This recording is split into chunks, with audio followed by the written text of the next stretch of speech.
Hello, hello. How are you doing today?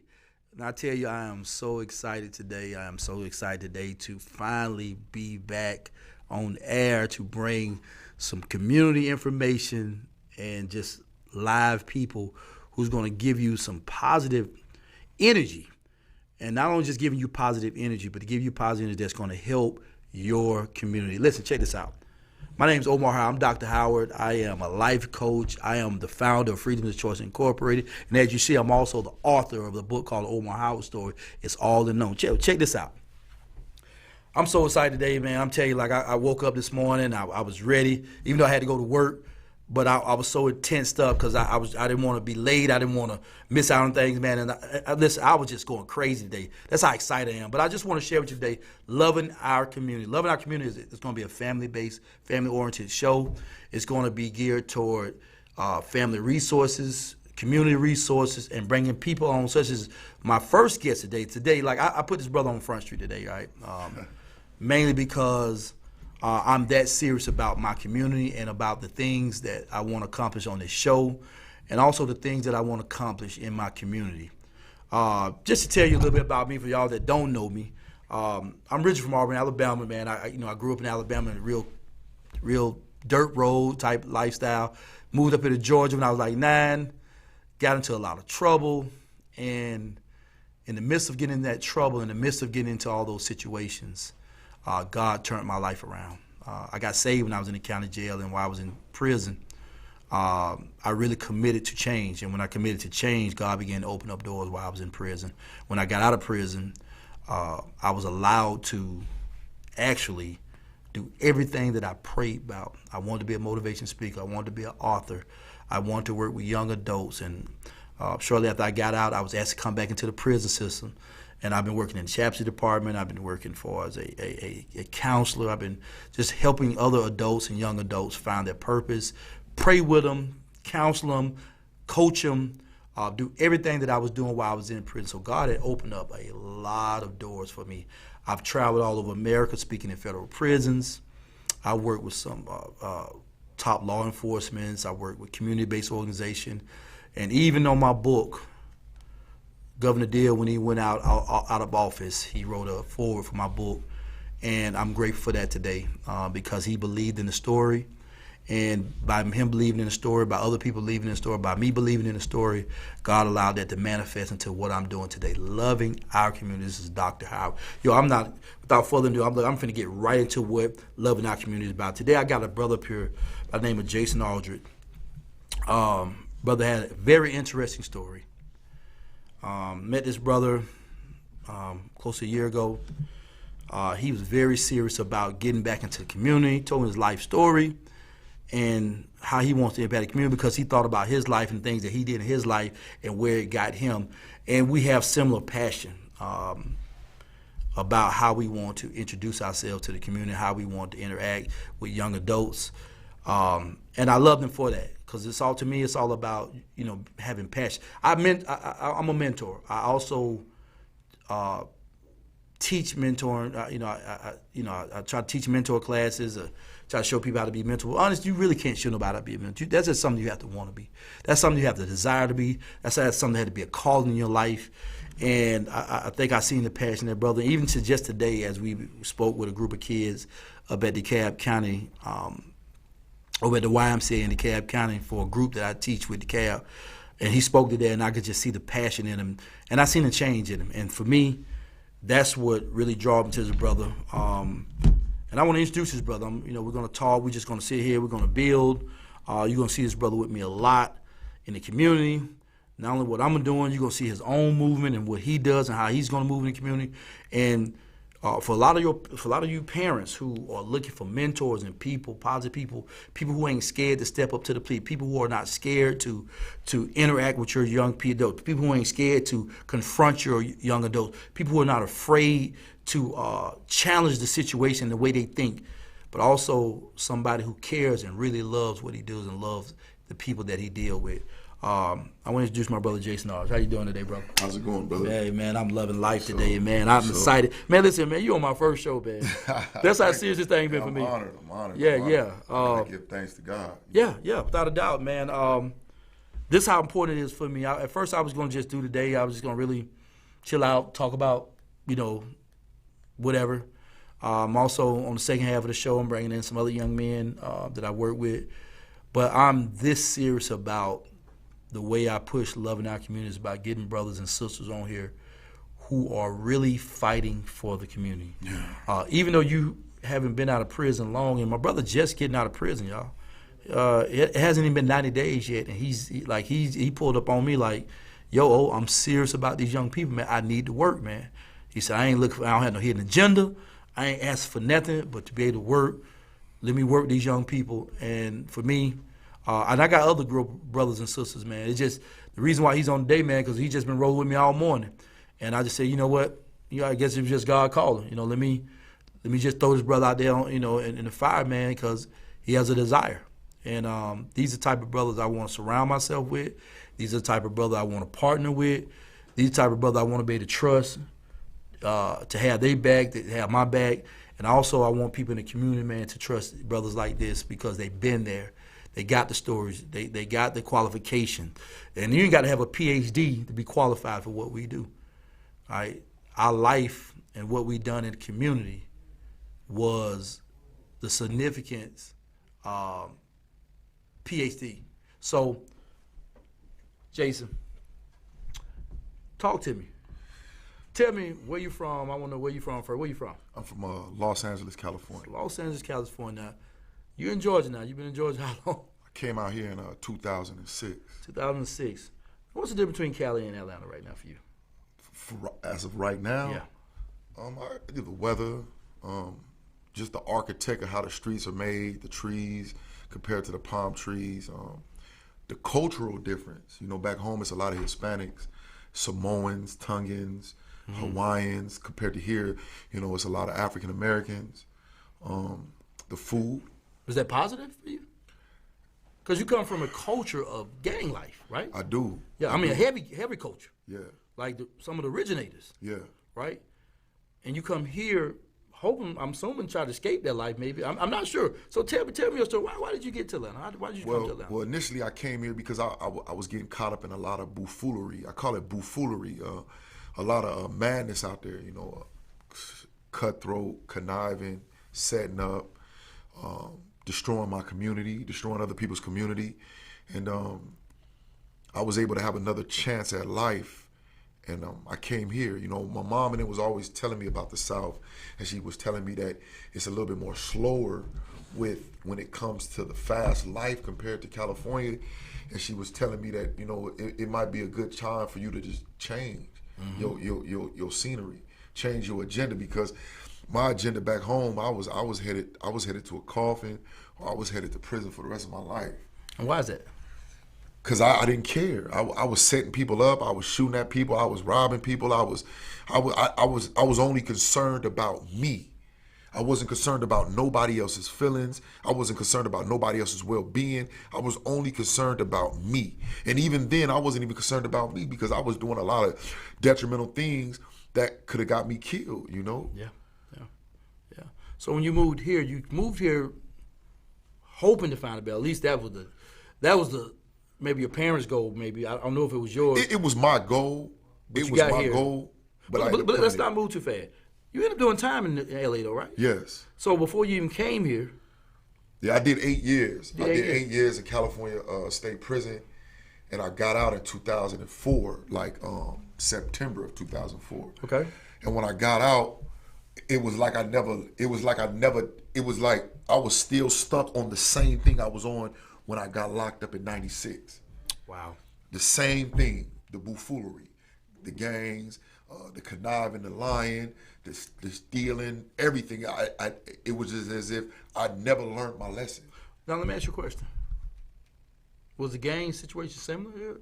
Or was it something kind of caught you off guard? Or was it like, of course, Cali and Atlanta are two different places when it comes to gang life.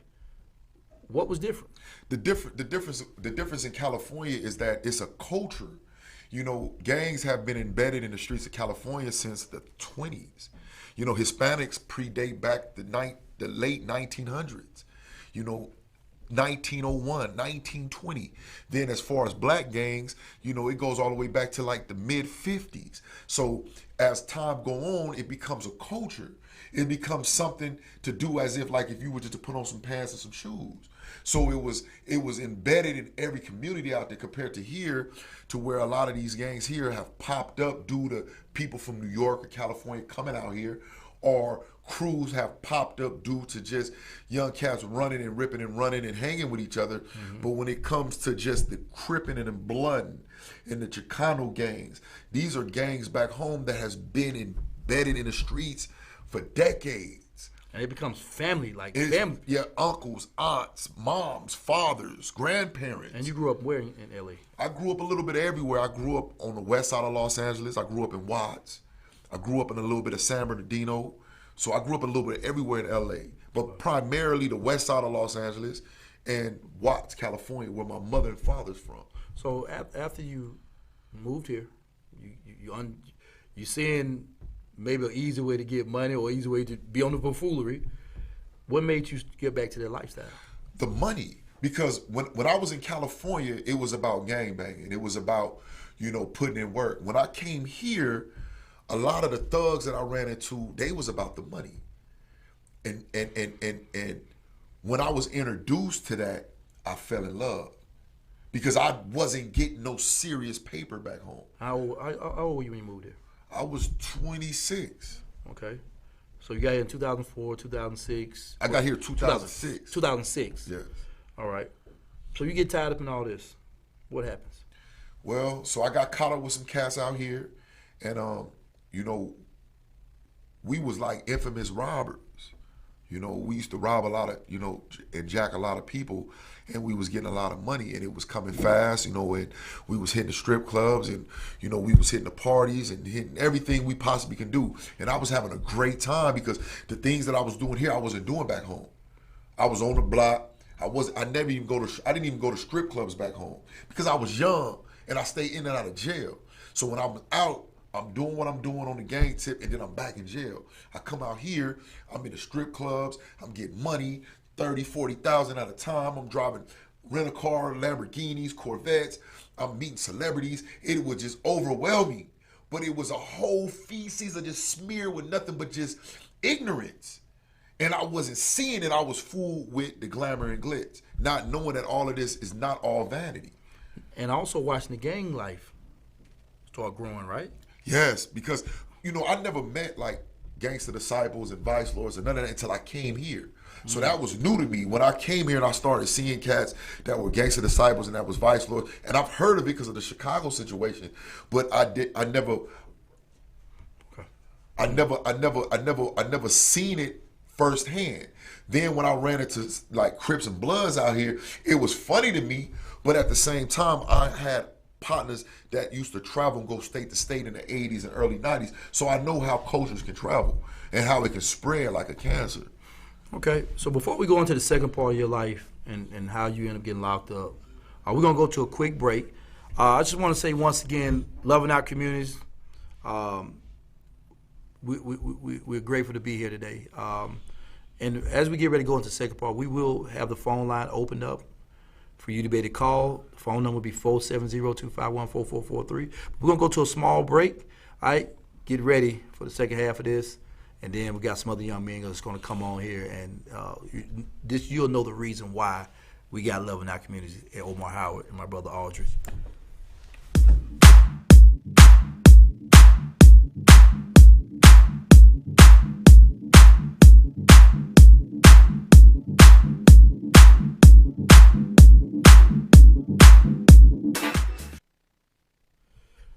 Hey, we're back. Loving our community. This is Omar Howard, my brother Aldridge, co-hosting today with me.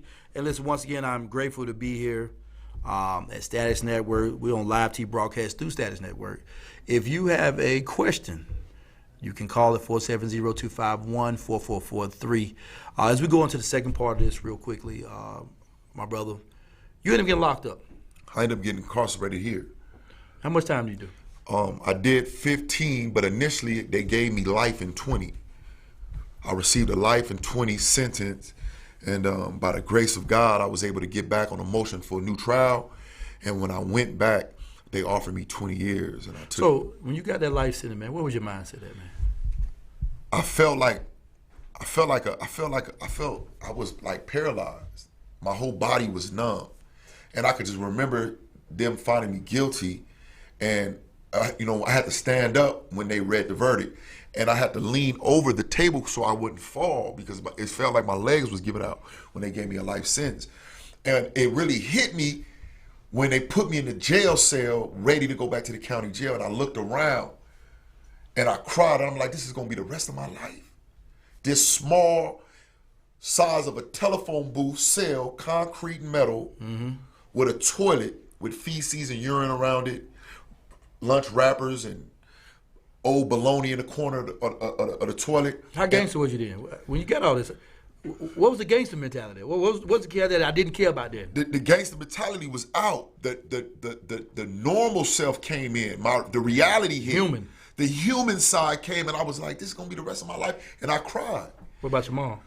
My mom was devastated because, I put my mom through so much, man. I put my mom through so much, not caring about her. And she was devastated, man. Her dad cared. Same way. Yeah. Same way. But one thing my mom told me, she like, don't give up, because God has the final answer. Every time. Every time, man. So we're moving forward, man.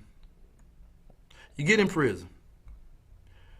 Let's go past when you get to 15 to 20 years. Where was you at while you were in prison? Where was your mind at while you were doing time? With all this going on, because I want young people to understand not just your story, because we're trying to detour them from where they're going, right? Where's the state of the prison at right now?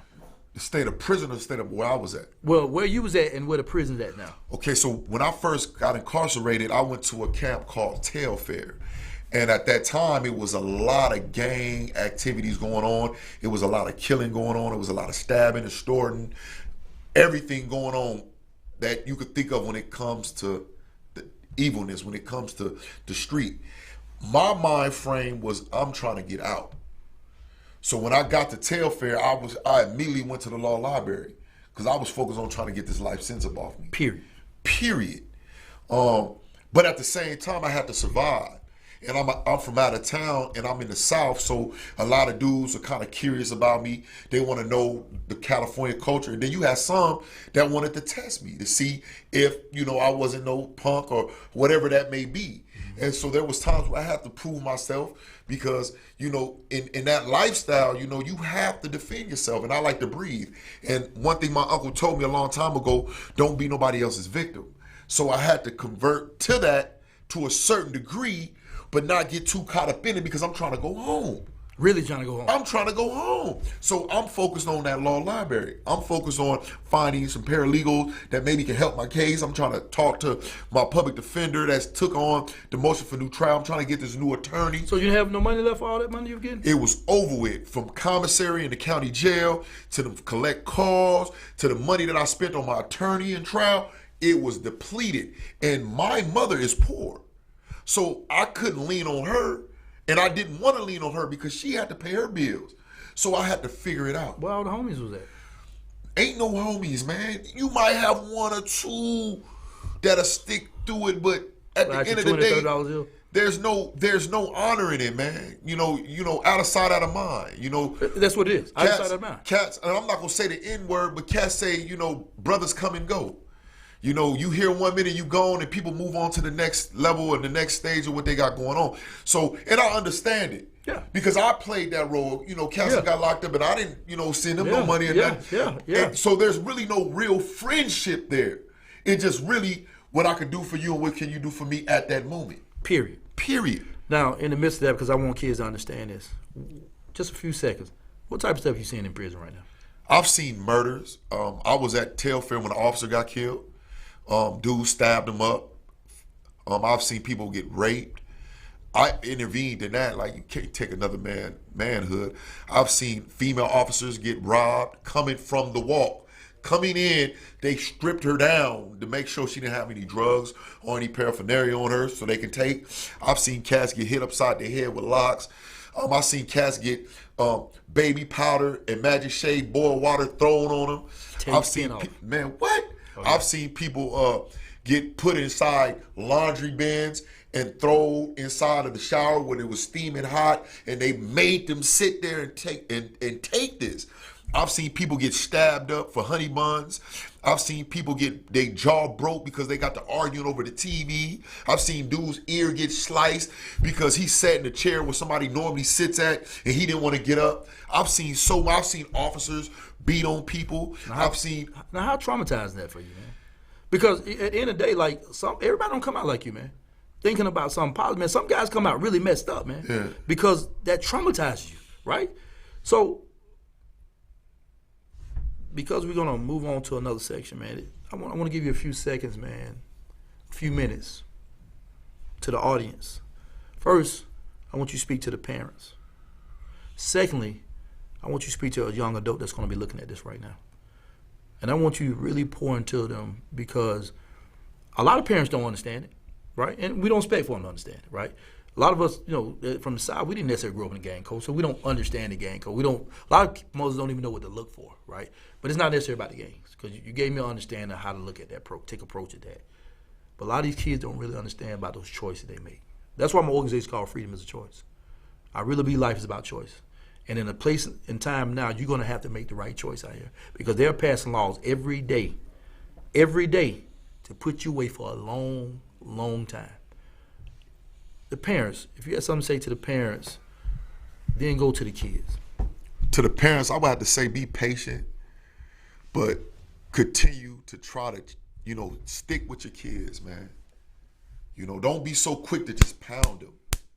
Don't be so quick to just tell them to focus on school. School is important, but they might have talents. Some of these kids might not be good in the academic aspect, but bring out the talents. He might be a great football player. He might be a great musician. He might know how to draw. He might know how to create. So focus on something positive and bring it out of them. But I would say stick with your kids, man. Don't never give up, man.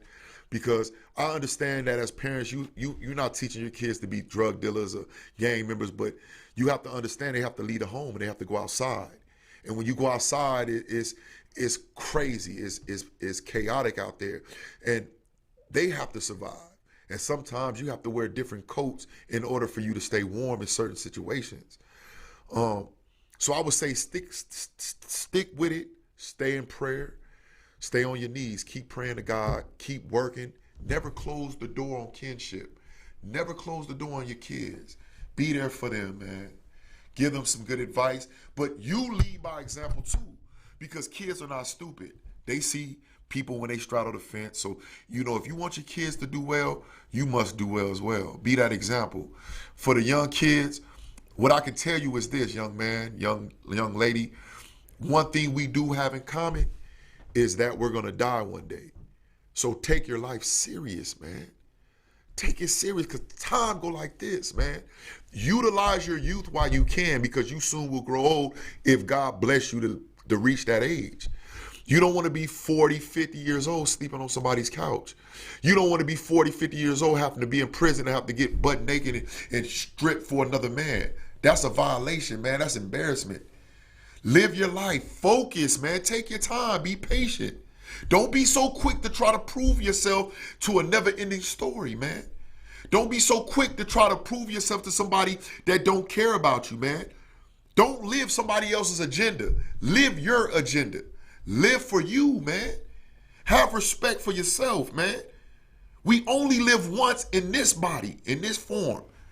Be something, man. Be a better person every day. One thing I know in life, it's going to be problems that is going to present itself to you every day. The question is, how are you going to handle them problems? Are you going to make it or break it?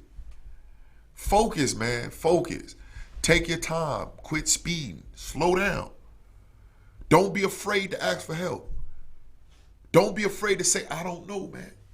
Somebody bump into you. It could have been your fault. It could have been his fault. So what? It don't mean to kill him. It don't mean to beat him up. Somebody step on your shoes, wipe them off and keep going. It's okay to smile instead of frowning all the time. It's okay to stop talking about people. If somebody did something in the past, let that be. Don't be a clutch to somebody's future, man. Because you don't want nobody to be a clutch to your future. They hold some over your head in the past, man. We dealing with today. We trying to do what's best for us today. I love y'all, man. I love y'all. I'm here. I'm here. I'm here. Rain, sleep, or snow, morning or night, man. I'm here for y'all youngsters, man. If you want to talk, if you want me to come through and we can just ride around and talk, or whatever it may be, whatever you want to do, man. I'm here for you, long as it's for what's right, man. So if they had to get in contact, and let me say this. You think you qualify to say what you just said? I qualify because I stand on that. I'm not a gang member. I'm not a hustler. I'm not a drug dealer. I'm someone who's trying to be an interrupter of prisons and funerals for these youngsters. I'm a person that is a son, a mentor, a follower, and a leader. I'm tired, man. My way is not working. So I had to change it up. And guess what, man? I love it. God is good, man. I've been through so much, and he has snatched me out of it. So why am I playing around, man? You know, I want to see y'all do better, man. See, this is the type of passion you're going to see on Love in Our Communities, is brothers like this who are dedicating their life, taking a stand for something much different than the norm. A lot of times we're not given the platform to talk on this level, and it's always a pleasure to see brothers who are willing to stand against what they used to do. Yeah. And that's not discrediting other people who are making bad decisions.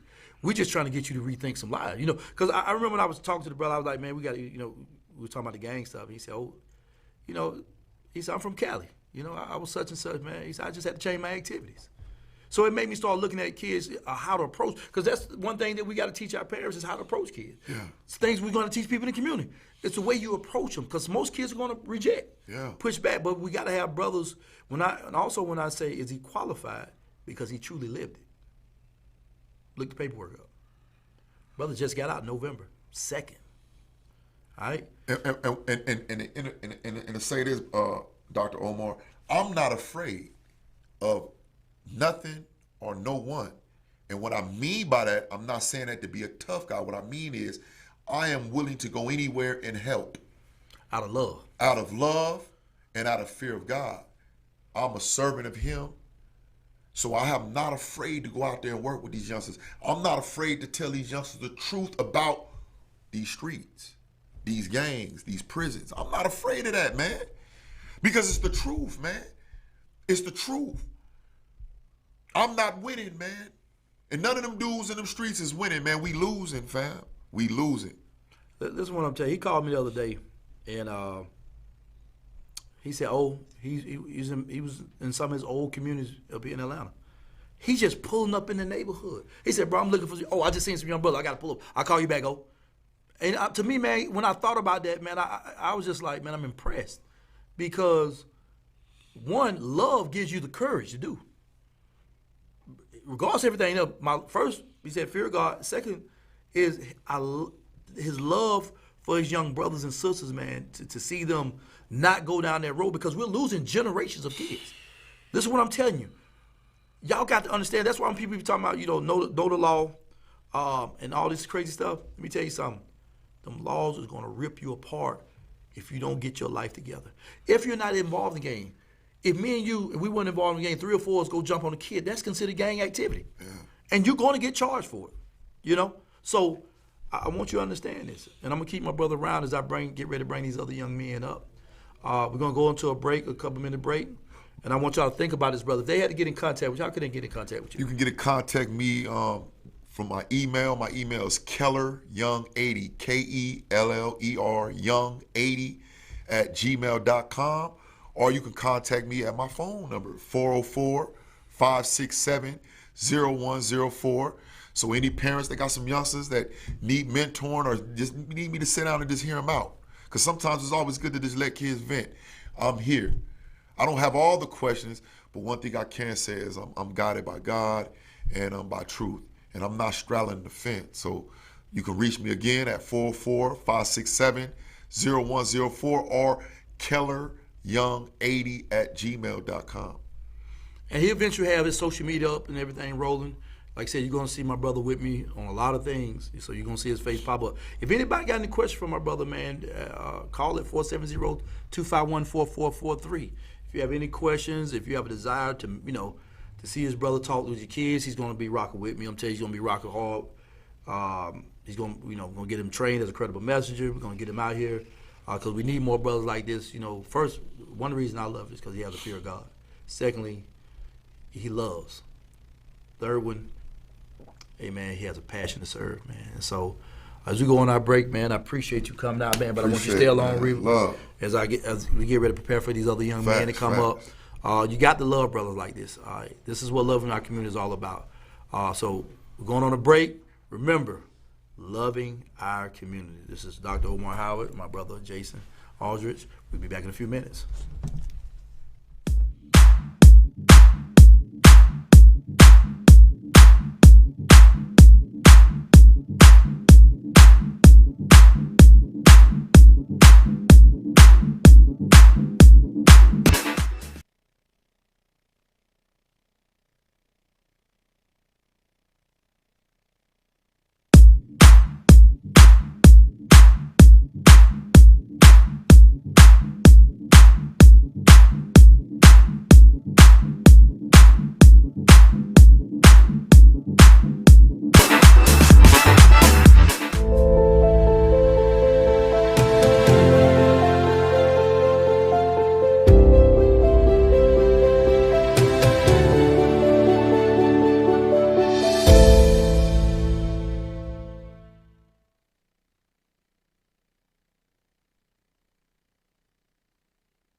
Yo, this is your life coach Omar, Dr. Omar on loving our communities. Real quickly, I want to bring a couple young brothers in real quickly.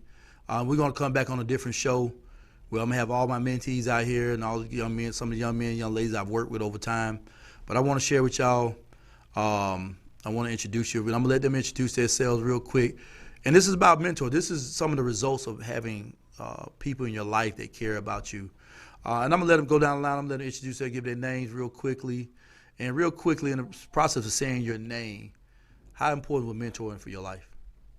My name is Monterio. Mentorship is just very impactful because it helped me align myself with just Christ first and also get there with people. You know what I'm saying? As far as relationships, as far as knowing how to talk, articulate myself, and just being in the room with the right people and knowing what to say. So that's it. My name is Drake. First off, I want to say thanks. I want to say it impacted me in several different ways as far as my youth, my childhood growing up, and also me being an adult. Just having somebody being able to guide you throughout a lot of things. You're not always mentally prepared and ready for certain, aspects of life, certain ventures that you may, encounter. And it's just good to have somebody there who's already been through and actually seen, a lot of walks of life. And it's just good to have somebody to make sure, you're not going in the wrong direction because you can't get caught up in a lot of what's easy in life. So, yeah. All right. My name is Jalen. It's important. It taught me everything, but the main thing it taught me was respect. Because at first I didn't have respect. And I was out here just, doing stuff. I ain't have respect at all. And it helped me with the youth I work with at my job, the team I coach. It helped me with everything. So the stuff that you taught me, I can just install it back into the kids that I got coming up under me. Yeah. And just to share with y'all, and like I said, we're gonna come back on these on a later time with these young brothers, man, because I love every one of these young brothers, man. They've grown up, and let me say, 2 of them probably shouldn't have been in prison right now. They decided to listen. They decided to believe, and they decided to allow us to be there for them. They allowed us to love them, because kids don't have to let you love them, but they allowed us to love them, and by that. We got a couple young brothers here finna come out with their own clothing line. What's your name of your clothing line? Millionaire Mindset. Okay. Nation of Wealthism. All right. Is it already up and running? Is it already up and running? All right. All right. This a coat right here. It's one of the coats. All right. So we're gonna probably one of the next couple shows. We're gonna be showing all that. And shoot, next month, me and Montero, we're going to Guatemala. Yeah. So I'm looking forward to that. This will be his second time going with me. We got a couple other young people that we're working. Hopefully down the line I can get these brothers off their jobs and get them there too. But let me just share real quick. Let me give love out to Rockin' Tacos and Brad and all those who've been supporting me and everybody else that's been supporting me in the community to make sure that I'm able to do the things that I'm doing. Jalen, proud of you, bro, man. He grown up so much and now he's giving back to the community. Thanks to his mom, Takesha Shield, and Mothers Against Gang Violence, and Kim, their mother. These are 2 brothers right here, and we'll talk about a different time. But I want to share this real quickly to all those who are fighting cancer right now. I just want to say I'm praying for each and one of you who are fighting cancer right now. A lot of friends of mine are fighting cancer now. Some are even on hospice right now. But I want to send my prayers out to all those who are fighting cancer. Continue to be prayed up. Everybody in their families, I can pray that you continue to be prayed up. We love y'all. We're going to keep y'all lifted up. And to my community, we love y'all. This is Loving Our Communities. We'll be here every second and fourth Saturday from 3 to 4 p.m. Once again, Loving Our Communities. This is Omar Howard. I love you. I love you. God bless you. Love all my brothers. Keep my young brothers in prayer. Jason, once again, man, thank you for the work that you're doing and all the work that you're going to do. Right. He gave you the number. Reach out. We look forward to hearing some of y'all. Be ready for it now. Be ready. Loving Our Communities.